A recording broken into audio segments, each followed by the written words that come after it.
Hi, everyone. This is Karen Smiley. Welcome to 6Ps and AI Pods. This post is part of our AI 6P interview series on AI, software, and wetware. Our guests share their experiences with using AI and how they feel about AI using their data and content. I'm delighted to welcome David Pugh-Jones from England as my guest today on AI, software, and wetware. David, thank you so much for joining me for this interview. Please tell Not, about yourself, who you are, and what you do. thank you very much for having me. Hopefully, there's some value to be given here, and I'm excited actually. Thank you very much for allowing me to talk to you. I'm happy to give you a little bit of background of where I came from and what I'm up to. My name's David Pugh-Jones, as Karen kindly mentioned. I am the CMO of a scientific frontier research platform called Corpora.ai, which is spelled Corpora.ai. I'm very lucky to say that I work for the English tech entrepreneur, philanthropist, and the ex-chairman of Candy Crush. They do call him the Candy Crush King. So he exited Candy Crush into King and then into Activision for, well, a lot of money. But he was one of the original investors in Candy Crush before people knew what mobile and casual gaming was. So yeah, I have the joy and pleasure of working for a philanthropist in Mel. And a few other things about me. I'm a Gartner ambassador, so I help with advisory around marketing communities and leaders that are asking around AI, technology, growth, leadership, hiring. One of my passion points is neurodiversity. I helped to found a charity in the UK, launched in UK Parliament called Neurodiversity in Business. And over the course of the last 4 years, we've accumulated nearly 1,000 global corporates that utilize our research to help nurture, empower, and educate companies from top down and bottom up to literally look after people and look after talent. So, yeah, that's me. That sounds great. And that's an impressive initiative to get people actually taking neurodiversity seriously and understanding that it can bring a lot of benefits to have neurodiverse teams. I remember hearing in my last corporate role that people who are neurodivergent tend to be more represented in working in AI than in other areas. And I thought that was kind of interesting. Yeah, the research is incredible. Interesting enough, you can access the last 2 years of research for free on our site, which is neurodiversityinbusiness.org. A lot of it is obviously taken from it with a UK lens, but we are actually looking at global companies, and there's companies like IBM and McDonald's and JP Morgan and some incredible businesses that are now utilizing that to help with their staff. But the interesting fact is that if businesses actually do hire and nurture and empower neurodivergent individuals alongside neurotypicals, then the fundamentals kick in, more opportunity, more creative prowess, more growth, more strategy, just everything seems to signal an upweighting of all of those scenarios. So there is a value add for having a very diverse workforce. And yeah, we just need to make sure that we're empowering individuals to be the best version of themselves. And I do say that quite a lot. That sounds great. So tell us a little bit about your level of experience with AI and machine learning and analytics on how you've used it professionally or personally, or whether you've studied the technologies. Yeah, so look, as a backdrop, I've been in the tech space for 30 years. Now, I remember in the late 90s when I was working in publishing and I got a call from a friend of a friend who asked me to go into this internet world and effectively move into advertising content and brand strategy. One, I was excited about that whole realm, that next phase of what the beginnings of the internet was. But on the other side of the coin is that I had to teach myself to code to get up to speed on some of the things because nobody else knew what to do. And so I was sort of thrown to the lions, so to speak, and thought, you either sink or swim in that scenario. So to frame your question, I've seen every era of technology and then how it's been embraced by consumers and then how businesses have adopted it. And then all of a sudden it becomes mainstream and then it becomes part of the vernacular. Look, AI won't be a word that will be mentioned in a couple of years. My prediction is that it will just be part of the fabric of society, right? Everything that we do and touch, it will be embedded into it. I use it on a daily basis. I use it with work. I use it with my life. I use it in scenarios from a content strategy point of view. And then I also help it to make me more efficient as an individual. But I also recognize when not to use it. And that's something that's quite important is there are times and places where I don't need it. I don't need to ask AI what I'm going to have for breakfast tomorrow morning. I think I can make my own mind up on that one.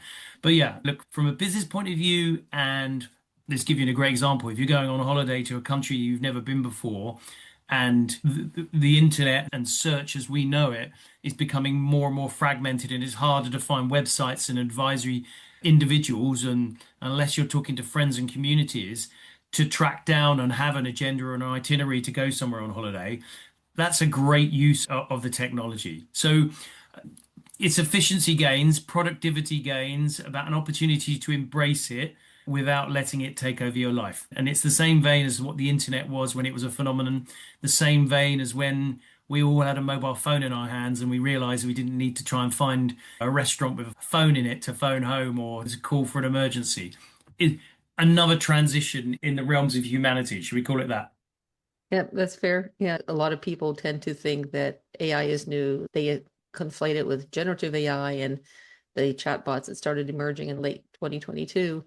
And I think a lot of people don't realize that AI has already permeated our lives. It is everywhere. It is in our movie recommenders. It's in our cell phones. It's in the image recognitions and just everything. I've written a few articles about that. The analogy I use is an iceberg. A lot of it is under the waterline. It is there, but we don't normally see it, but it's affecting our lives. It can be in good ways, and in some cases, it's not as good. It's a mixture like every technology. Exactly. And look, there are scenarios where it just won't do. And we'll get into the weeds on what it's brilliant at, but equally, there are lots of versions that are coming out, and there are some of the biggest issues around sustainability and the demand and the exponential growth.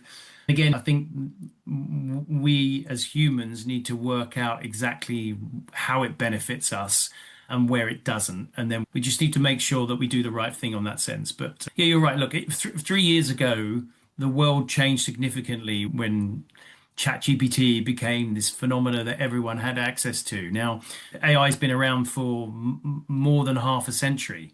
Those scientists and those developers and those individuals were playing around with code long before we even knew what was going to happen. It just happened to become consumerized and commercialized, and now it's out there, and we've all got our dirty hands on it, and we're trying to work out what to use and how to use it. It's a strange place to be in right now because of what's going on in the world, but we just got to hope that humanity does the right thing in the sense of how we best utilize it, is my best advice. So how did you go about learning about these technologies? Self-study, or what have you done that worked for you?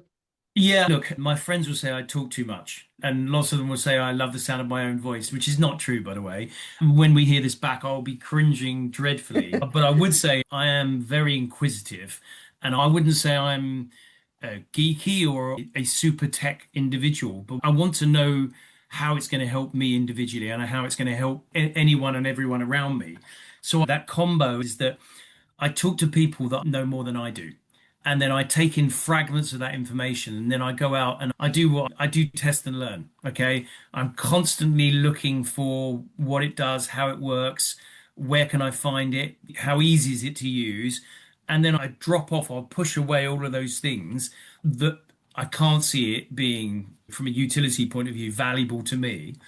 So I just jump in. I just think, what have you got to lose, right? We as individuals want to learn. Most of us are nosy, I would say. We want to learn more. And if there's a technology out there that helps us accelerate our knowledge and we learn more and we have some passion points about subject matters, then clearly just embrace it. So it is definitely a combo. Yeah. Friends, get involved.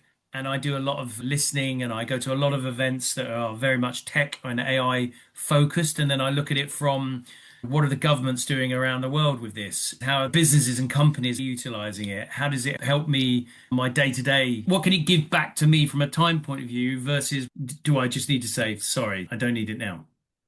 That's a good overview. Thank you. Can you share a specific story with us on a way that you've used a AI or ML tool, those different features? I'd like to hear your thoughts about how the features work for you, what worked well, and then what didn't work so well.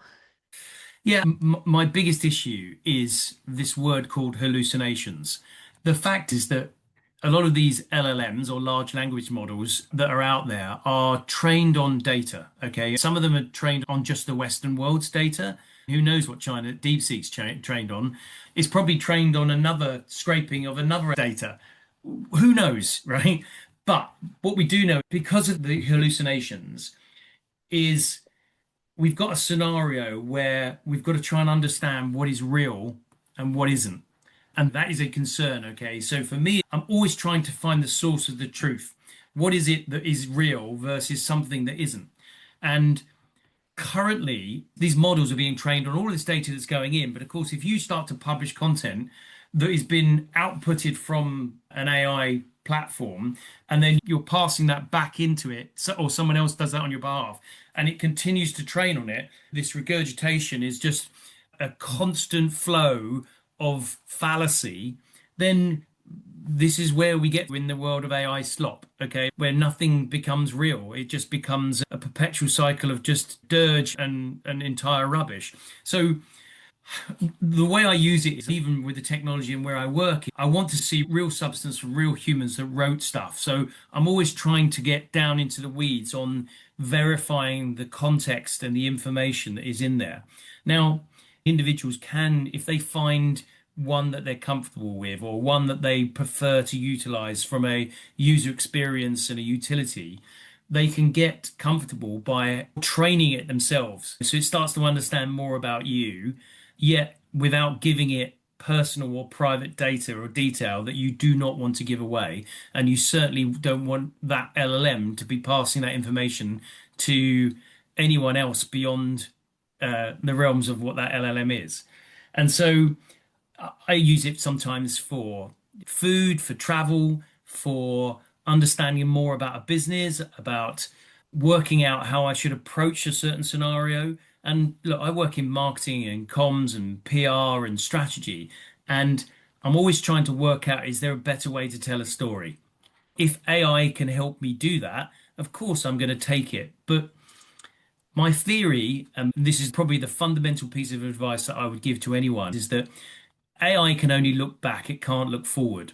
It's trained on the data that is historical, okay? It can't make predictions about when we're going to meet Martians on Mars, okay? Or when half the planet is going to leave on spaceships and live on another planet anyway. It can't foresee that.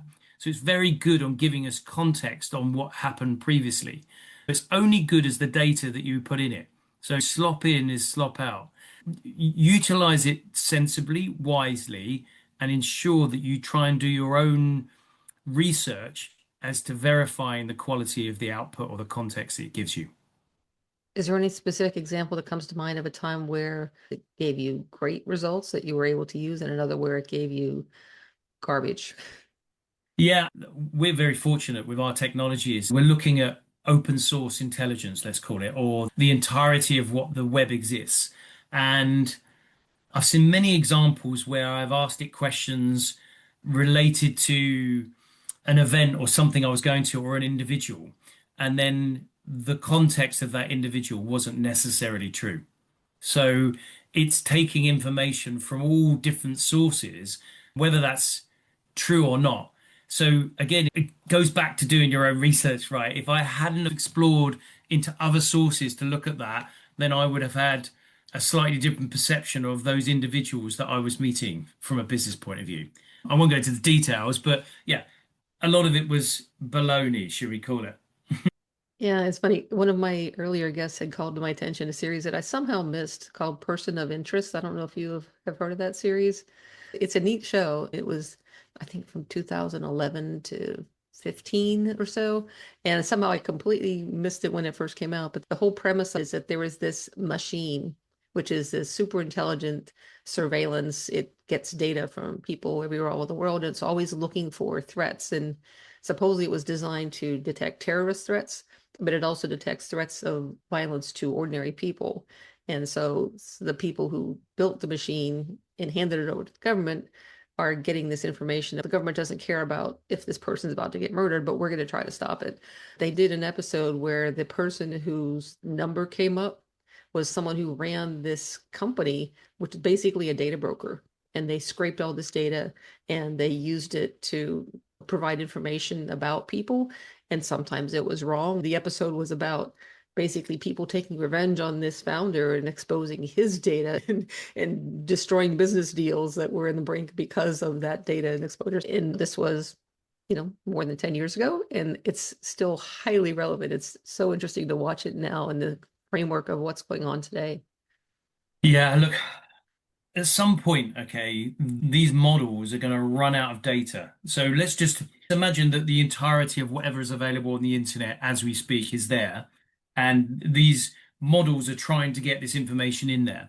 Now, technically, those models have got a number of deals with publishers and content producers and individuals, and they're obviously then training that. You saw Harvard releasing research and content and books that had never been published. They were then giving those to one specific model to then start training that one. So when they run out, I think the stat I saw recently was there was between 400 and 500,000 pieces of content created every second. Okay. Now, what I don't know is the stats on how much of that had been reproduced with the help of AI. So let's just imagine all of that is reproduced, it's then published, and then as soon as it's published, it's then adapted and pulled into those models, and then they start to continue to train. But they're only training on the information. They're not then asking those publishers, hey, could you verify this and tell me that your source is true or this actually existed? So again, this goes back to that humans versus machines moment, right? I always say brands and AI should talk to people the way that people talk to people. Because all of a sudden, at some point, is we are going to have this assistant, right? Assistant is no longer Siri on our mobile phone, but it's an AI version of Siri, or it's an AI in our earpiece that literally we're asking it everything and we're trusting the data and the information that's coming into this ear, translating that in our own brains, and then we're outputting that. This comes back to truth and trust and verification, all of these things. So that untraceable synthesis is very dangerous, and that's a volatile place to be in. So again, this comes back down to us being the source of truth. Yeah, you mentioned that you used AI tools for a lot of different things in your life. Mostly it feels like we've been talking about words, but in marketing, obviously imaging is important. There can be other aspects like music and video. I'm curious, which of the tools have you tried for which purposes, or are there certain purposes that you avoid? Like, for instance, have you tried to generate any music with the tools? I've played around to try and do all manner of stuff with pretty much most of them out of fascination, and each of them has a specific skill set, shall we say. One is better for research and one is better for content creation. But again, I think it comes down to you as an individual. So, look, dabbling is a good place to start. Okay, but just don't feed it your life story and then hope it's going to be able to help you navigate everything that goes forward from there onwards. Each one of them has a certain skill set that it does and it delivers. And they do become quite personal because the more you put in, the more you feel like it's more nuanced to you as an individual and the way that you talk.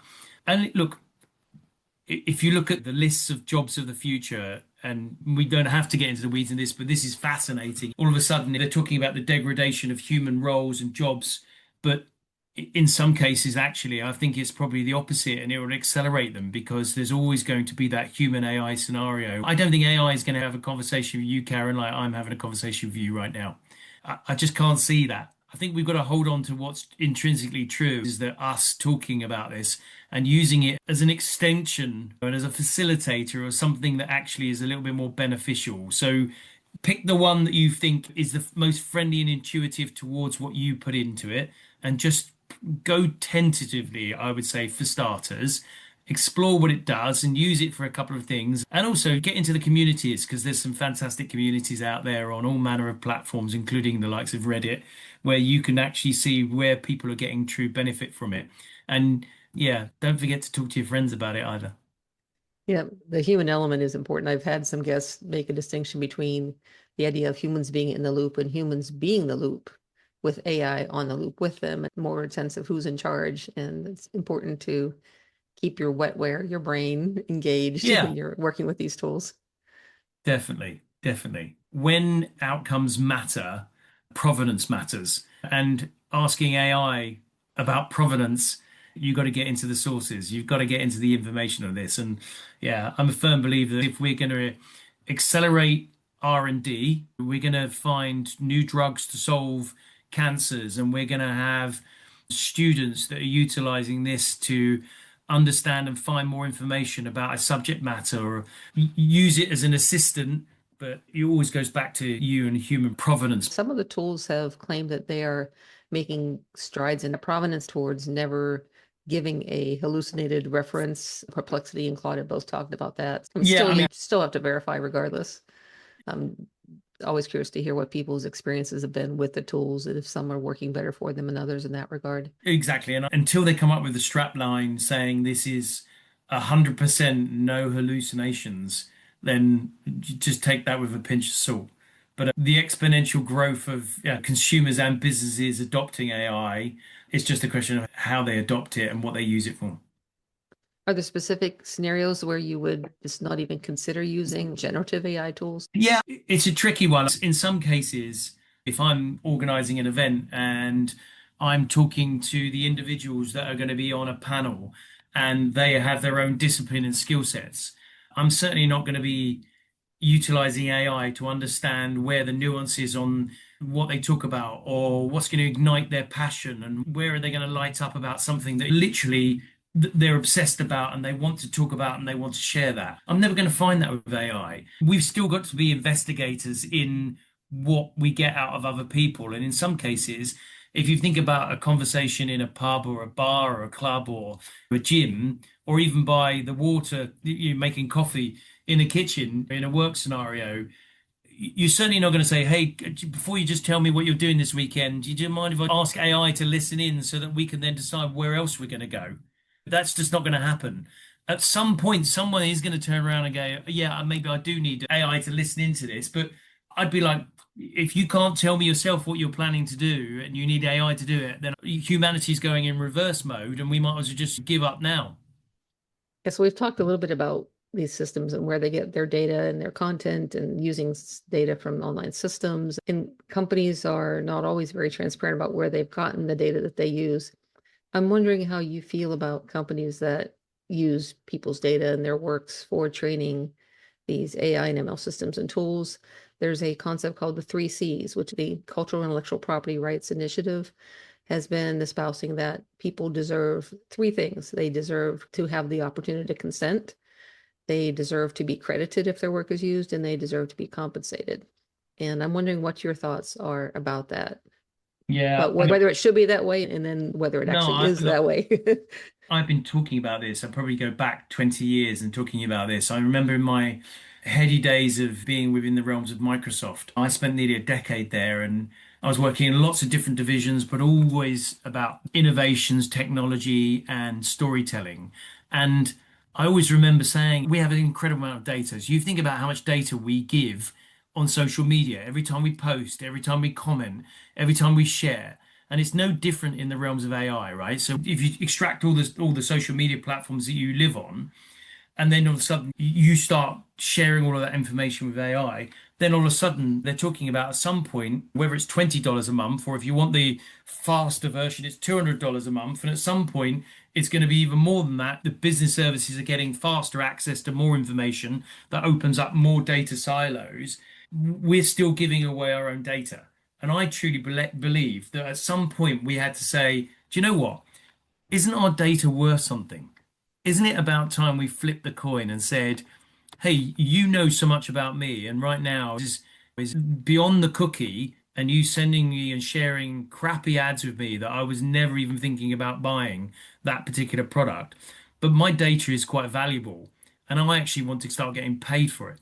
And that means that if you want to send me stuff, yes, actually, I'm welcome to do that, but start paying me intrinsically. So that platform gets paid by those brands, and you personally get paid a percentage of that for them sharing that content or story with you beyond the subscription model. Because look, consent is technically present, but it's practically inaccessible in that sense. It's buried in the terms and conditions about opt-out, so nobody tries to find the button that says, do not train the model based on what I tell you, is not the default in any of those models. So maybe we need to be a bit more tech savvy, or maybe we need to make sure that when you do use these platforms, what you do is that you just ensure that whatever information is only between you and them. Again, look, there's been a scenario recently in the US with Anthropic and ChatGPT about who accesses that information. And that's quite worrying, I would say. It's quite concerning. If you're using those platforms and your information could potentially be leaked or given away, certainly without your consent, that's not meaningful, right? So we do need much clearer disclosure. We need simpler control. We need AI infrastructure that respects jurisdictional sovereignty. And that's interesting because if it starts traveling from one country to another, that's the systems and the technologies assuming entitlement to data just because you've given access to that. But that accessibility is not consent as far as I'm concerned. So there's something to be concerned about. And I think in the next 18 months, we're going to see this come to light as they start to put in more T's and C's and more information about how your data is being utilized. Yeah, you've raised some really good points about informed consent and about the asymmetry in the power and whether people really have true consent. One of the lawyers I interviewed, she's based in Ireland, and she put it, those terms are ridiculous for consent. It's just not even practical because they have phrases like, we can use this to improve our products. Well, that's wide open. Yeah. Big enough to drive a semi truck through. And it doesn't really tell people anything about what they're really opting into or not. In some cases, we don't even have a choice. It's a government system. You want a driver's license or something, you have to give your data. And it's not, in many cases, a choice to not have a driver's license. So we don't often have choices in some of these cases. But even in cases where we are given a choice, there are the foundation models. And then there are systems like Meta or LinkedIn or tools that people use very commonly. And how much choice do we really have? And do we really know what they're using with our data? Both had some scandals in previous Yeah. years. I'm not shocked, but I am kind of blown away by how normalized it has become for that data to be utilized in all manner of ways. And the other thing with more data, and this is probably the unspoken thing, is that sustainability seems to have fallen off a cliff. So nobody's talking about how many lakes are drying up or how many data centers need to be built, and is Greenland required because it's cold? Is it required because they can build this infrastructure that's going to contain all of this data? You know, at some point, the demand is going to outstrip the supply, and all of a sudden you've got cost hemorrhaging, scenarios where access is limited, and then does it become limited in the capacity that is given to consumers? So there is lots of fundamental questions that still go unanswered about the evolution of scale, because if we're still in the adoption rate, as we were with previous technologies that changed the world forever, is yes, it's great that it's intrinsic and it's embedded into the fabric of society, but only if it's built in to do the right thing and actually make us as a world and a planet better at achieving things or solving scenarios that are for the greater good. And when I ever say greater good, it always makes me laugh about a movie called Hot Fuzz. I don't know if you've ever seen Hot Fuzz, where this cult always talk about the greater good. And as soon as someone says it, everyone says the greater good. Maybe my context is in a better situation than the cult from Hot Fuzz. Oh, I'm going to have to look up that movie now. But yeah, sustainability is a big thing. I wrote about this a little bit in my book, Everyday Ethical. The whole sustainability aspect is one of the 5 areas that I called out. But we're hearing people here that are protesting data centers. They want to build it in these areas where it's already suffering from droughts that are impacting agriculture, and they want to put a data center in there. And some people are protesting and fighting back. And in some cases, they are succeeding. In other cases, they just run them over and just go ahead and do it. So there are people that are resisting. The other thing that has come up more recently is talking about putting data centers in space, the regulations there about what you can do and whether you should do it and what impact it's going to have. I have a friend who's a founder in the space situational awareness area, and the risks of satellites colliding and taking down our infrastructure is a whole nother side path. Putting more data centers in space has an appeal, but it also could be very risky from the other perspectives. Yeah, there are some good stories out there, and I'll give you a great example of it. We're working with some scientists in a company in little old England over here, and all of a sudden our research that, is AI enabled, but we only use it to summarize, not hallucinate, right? Because we already sit on that data. What we're doing is giving researchers and scientists the capability to look beyond their field of expertise, and they become polymaths. There was a piece around a Russian scientist in the 40s that worked out that things could be solved by looking at another scenario where they'd solved it. So it was a bit about efficiencies and changing the mode of where you experience that. And in one of those cases, with our research given to them, they were already going down the route of effectively ceramic coating solar panels. And so what they've realized is by coating these solar panels that they're getting more energy output and efficiencies from those solar panels to a point of 2.5 to 1. So all of a sudden is that research and that AI is doing some brilliance because it's reducing the demand for solar and solar is creating more energy coming back. Proud, delighted, wondrous scenario, an example, or putting AI powered research into the hands of other scientists that are looking into all manner of scenarios to solve, or in clinical trials, or they're doing research studies in biotech, or they're working out drug discovery that they would never have done in the same way that Viagra was found accidentally. These are the things that we should be focusing on, right? How can it help us as a society and as humanity to become more efficient, or actually to save lives? And that's exactly the good bit. The data storage bit is concerning. You mentioned the Russian scientist. I had some courses while I was still working in corporate in a method called trees for creative problem solving, and it sounds very similar. The idea of looking at a different domain and see how they solved a problem and then applying it to your domain. I always thought that was very interesting.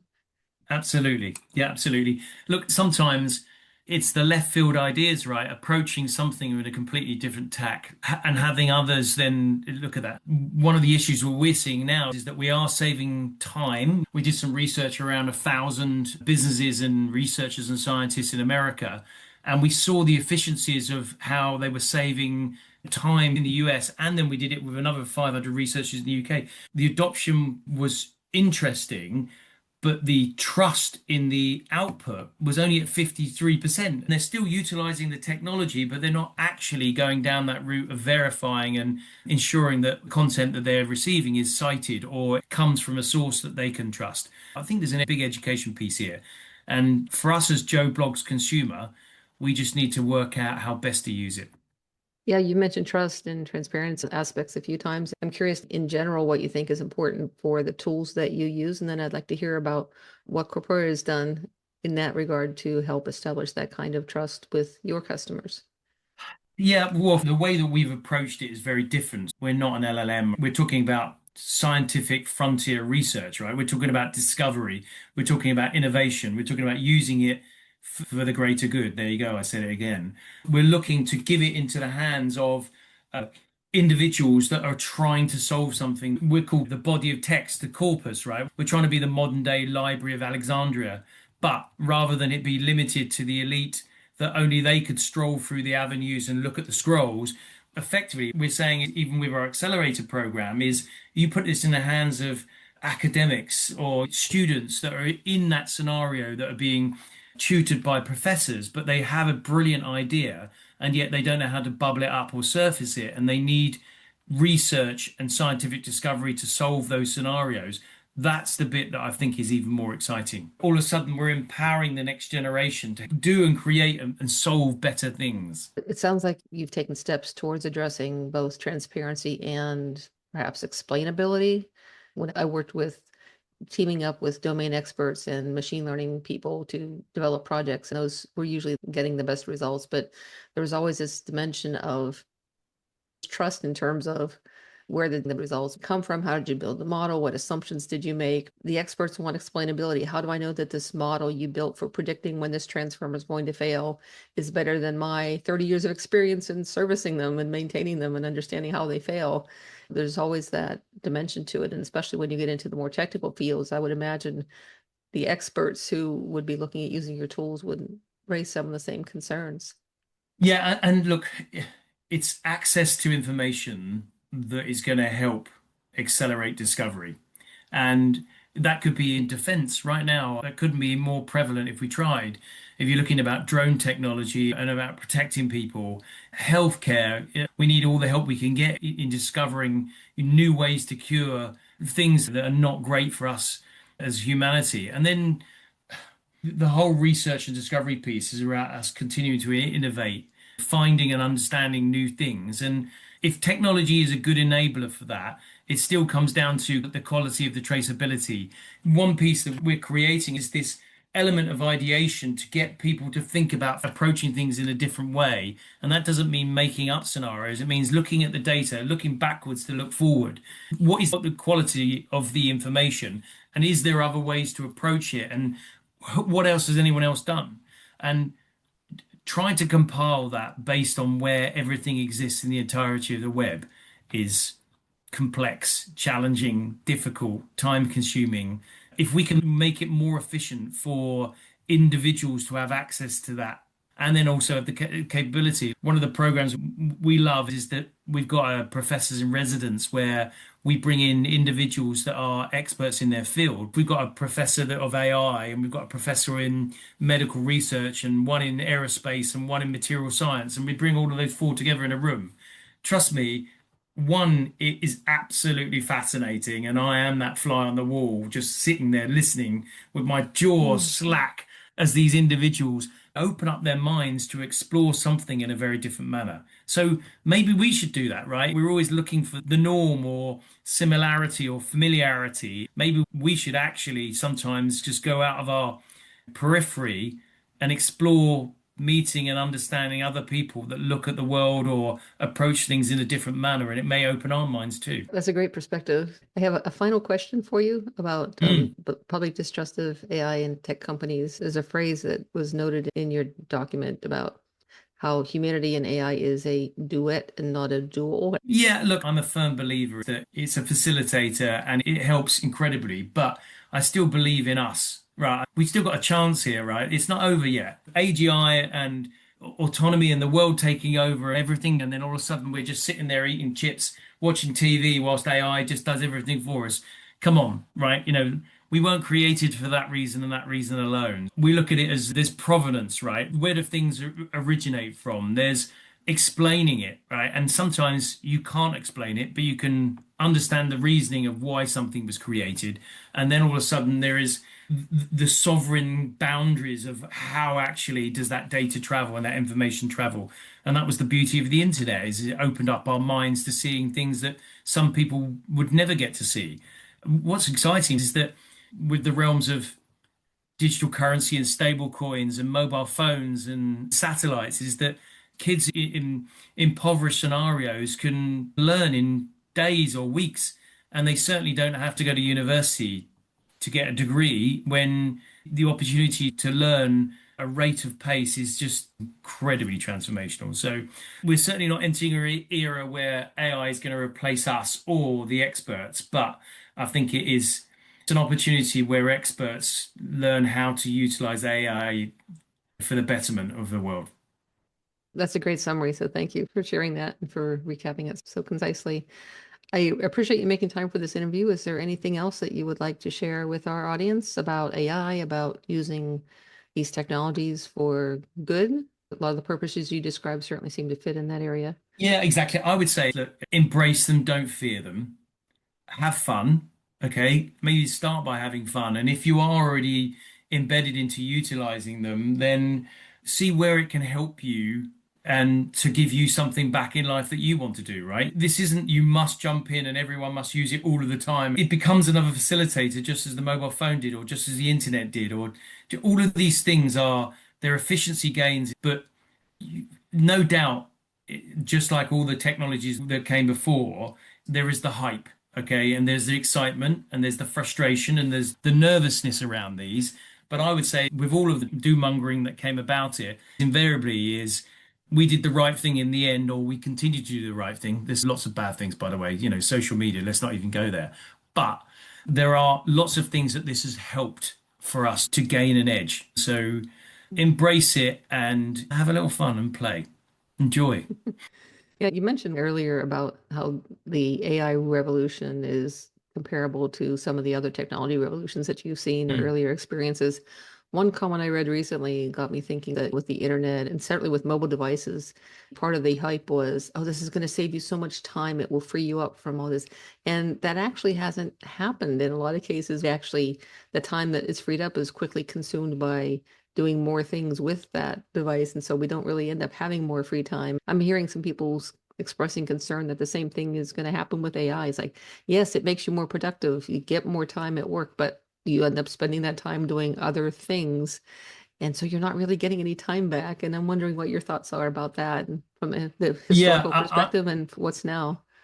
look, I have an addictive personality, so I get stuck into something quite quickly. I've even caught myself doom scrolling and thinking, how many miles of screen time have I flicked through with my thumb over the last 30 minutes whilst I was on a train journey, thinking, what an absolute waste of time where I could be focusing on something else. And I suppose the other scenario is that if you're researching something or you're looking into learning more, then that's a great opportunity to utilize it to understand and learn something about something that you'd never known before, something that you're fascinated by anyway. But Mhm. clearly, there needs to be a brake pedal sometimes, is that when you realize it becomes more of a hindrance and it's actually alleviating you becoming better at something. Yeah, not everyone can do that, right? But if these models are here, you can layer in elements of where you want it to give you information and be very specific, right? Is the world of robots, right? At the moment, we're telling them what we want and they'll then give us a response. So if you only want to learn for 15 minutes a day on one piece of subject matter, people haven't lost control just yet. Focus on staying in control is what I would say. Yeah, you mentioned the addictiveness. A lot of the tools, they design them to be addictive and they want to keep people on the site, keep their attention, keep them using the tool and providing more data as part of the use of their tool. So I know it can be a struggle for a lot of people. Yeah, look, everyone should be in exploratory mode right now. You're in new discovery, it's new technology, it's exciting, it's intriguing. Who do we put it in the hands of, and what are they doing with our data? All of these questions will continue to be unanswered, and there's some bad people out there that are utilizing it for the wrong reasons. But at least the majority of the adoption, if we can just work out how it can give us more value individually and then collectively, that's the way to approach it right now because we're not going to solve this overnight. There's lots of pieces of the puzzle that was still to be worked out. But whilst it's in our hands, work out how it's going to help you. You've mentioned the different areas where your company is able to support really good purposes, finding new drugs and improving energy breakthroughs like with your solar panels. I worked in solar for a while, so I thought that was interesting. If you can share some of those links, we'll put those into the article. We did a piece around innovators that were trying to patent their own technology or their own ideas. China and lots of technology companies in the US are not sat in patent offices just working out what's coming through the machine. But if there's a way for innovators to help them become more efficient or even find other people that can help them bring something to life, because not everyone is a business person, right? Not everyone is a technologist. Not everyone is a storyteller. So if you can bring those individuals together to your idea, and that's where I think AI could possibly help, is it collectively brings the best of all of these people to then accelerate something. If we discover scenarios faster because of the technology, then those are the things that we should get excited about.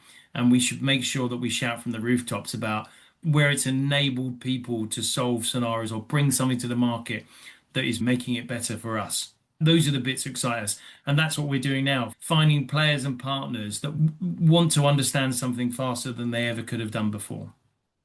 Great summary and appreciate you making the time for the interview, David. I enjoyed our conversation and looking forward to seeing what you do next. Not at all. Thank you very much for having me, and thanks to your listeners. So, yeah, if they want to reach out, feel free, throw me questions or reach out to me on LinkedIn. I'm always interested in hearing from new people. About this interview series and newsletter. This post is part of our AI 6P interview series on AI, software, and wetware. It showcases how real people around the world are using their Wetware, brains and human intelligence, with AI-based software tools, or are being affected by AI. And we're all being affected by AI nowadays in our daily lives, perhaps more than we realize.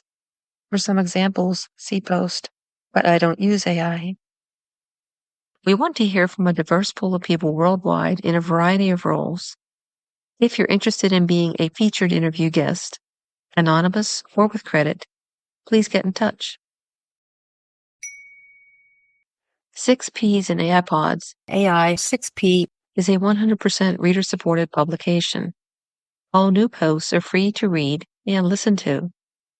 To automatically receive new AI 6P posts and support our work, consider becoming a subscriber. It's free.